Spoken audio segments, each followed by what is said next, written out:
quel était le rôle exact, quel est le rôle exact de ce comité éthique? Il est composé d'énormément de gens d'une quarantaine de personnes. Venus d'univers différents.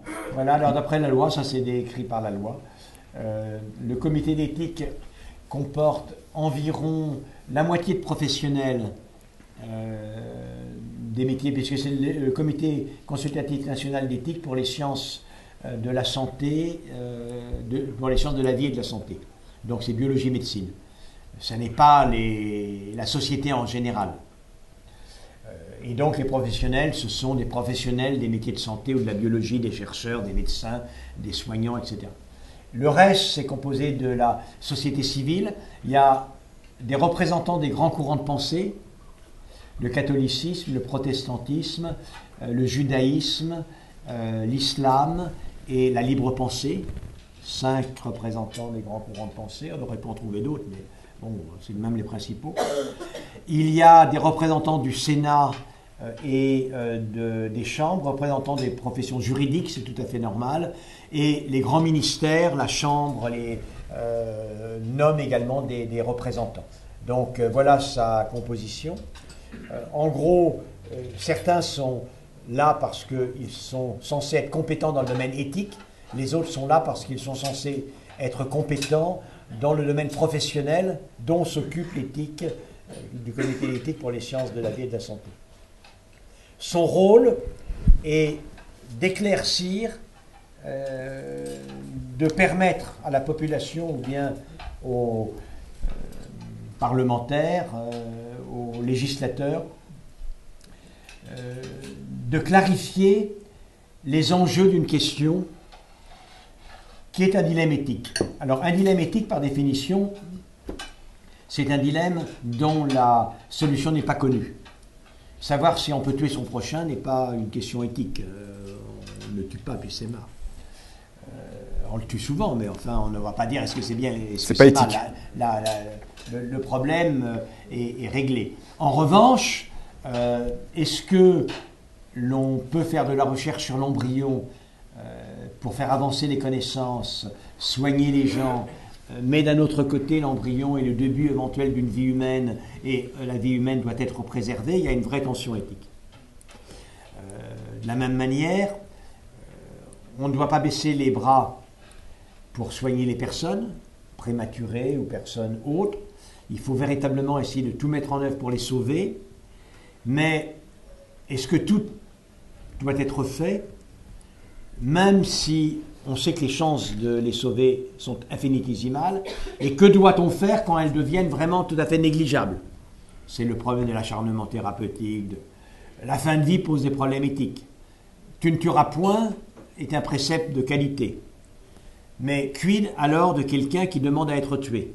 On voit très bien qu'il y a deux logiques et une tension considérable. Voilà typiquement ce que c'est que le sujet éthique. Ce sont des sujets tous d'une extraordinaire difficulté.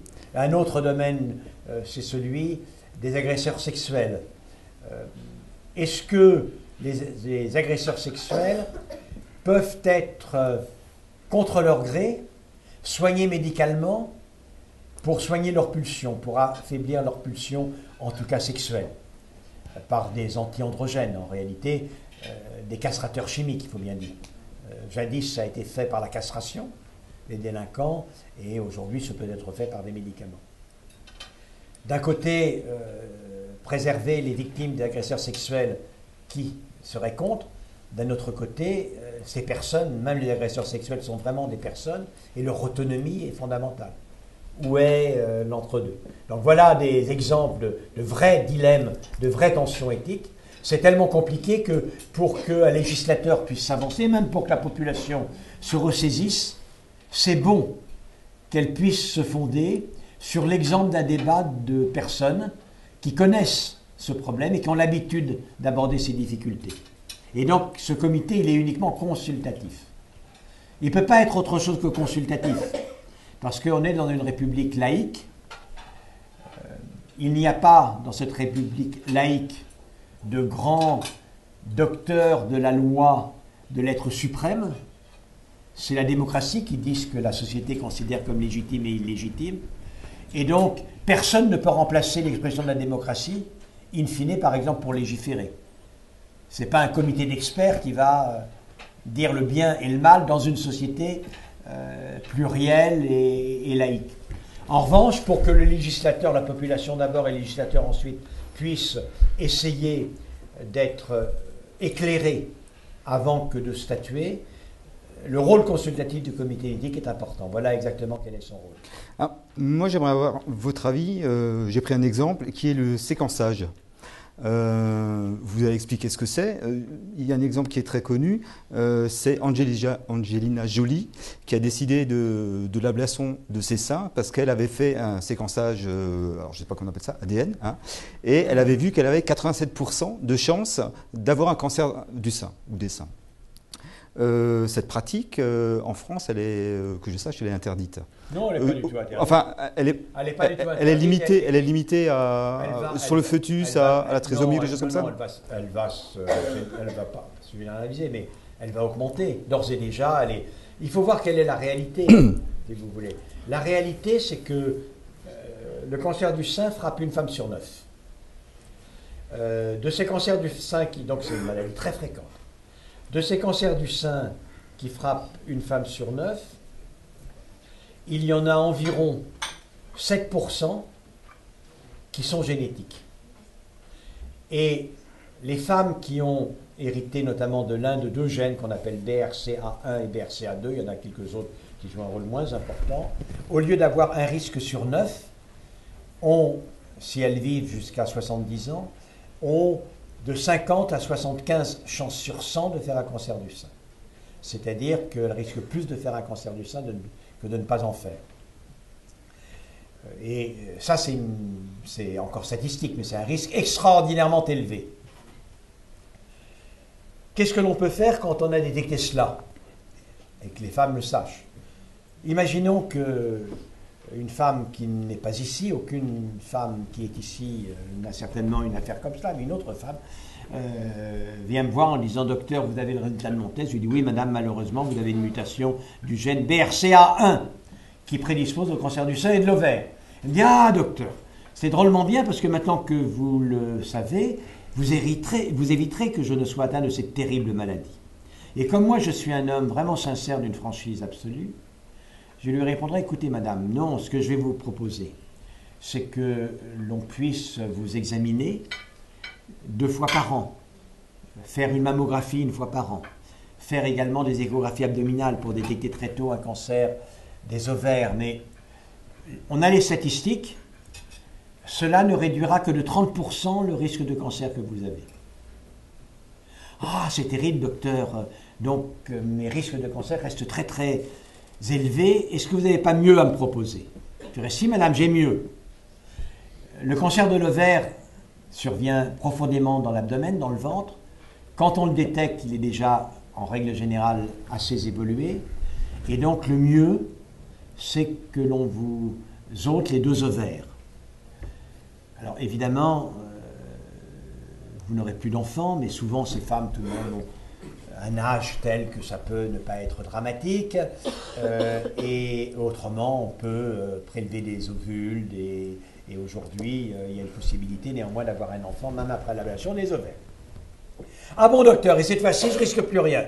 Écoutez, madame, à dire vrai, toujours par référence aux statistiques, on prévient le risque, non plus simplement de 30%, mais de 60%. Mais alors, j'ai encore 40%. Oui, madame. Et vous n'avez rien. Si, madame, j'ai. Si on vous enlève non seulement les 2 ovaires, mais les 2 seins, alors là, le risque est prévenu de 95%. Alors, on enlève les 2 seins, mais on les reconstruit. Hein. C'est-à-dire, par chirurgie esthétique, on les reconstruit. Honnêtement, c'est un problème qui se pose. Il faut le regarder très froidement. C'est la pratique courante en Amérique du Nord depuis assez longtemps. Et ça deviendra la pratique en Europe. Mais parce que effectivement, aujourd'hui, la meilleure prévention d'un cancer du sein que l'on a détecté par séquençage du génome, c'est la mammectomie bilatérale avec reconstruction bilatérale des seins d'emblée. D'un point de vue esthétique, c'est de qualité, Bien évidemment, la sensibilité des seins reconstruits n'est pas exactement la même que la sensibilité des seins originels.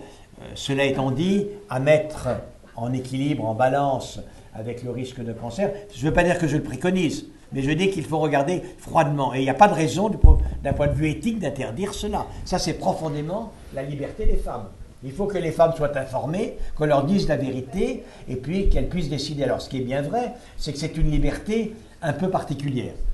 C'est-à-dire, ce n'est pas une vraie liberté, c'est la liberté du condamné à mort qui a le choix entre la chaise électrique et la corde. Puisque là, les femmes ont le choix entre garder leur sein, mais ne pas pouvoir assurer que l'on maîtrisera l'apparition de leur maladie, ou alors perdre leur sein, mais alors être plus assuré d'une manière de la maladie. J'ai conscience que cette liberté est relative. Mais enfin, ce n'est pas la médecine qui y est pour quelque chose. Au moins, la femme a une possibilité de faire un choix. Ma question était d'ordre plus général. Pas spécialement. Non, mais vous avez bien fait, c'était très intéressant sur le cancer du sein, mais sur la capacité qu'on peut avoir à détecter toutes les maladies, et pas que les maladies, à savoir est-ce qu'on va être chauve, est-ce qu'on va pouvoir déterminer si son enfant... Voilà. Ça, c'est une toute autre question. Vous m'avez questionné sur le cancer du sein, qui est un problème très... C'était l'exemple que j'avais pris par rapport à... qui me paraissait facile. J'ai répondu pour ça. Mais c'était très bien, merci. Je suis désolé, je voulais pas... Maintenant, le séquençage du génome. Aujourd'hui, ça doit coûter encore 5 000 €. Il n'y a pas très longtemps, ça valait...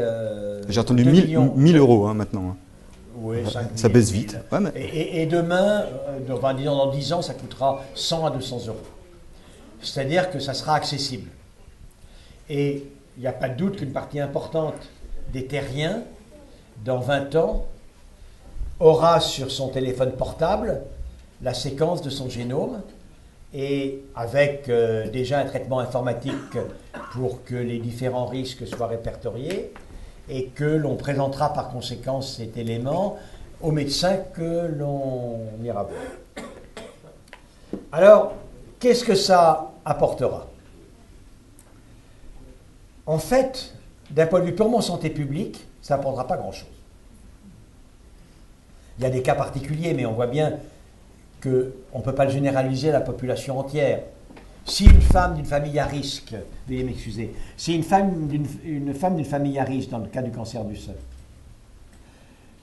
peut légitimement demander à avoir le choix entre une mammectomie bilatérale ou alors prendre un risque parce qu'elle tient absolument à ses seins tels qu'ils sont et non pas reconstruits.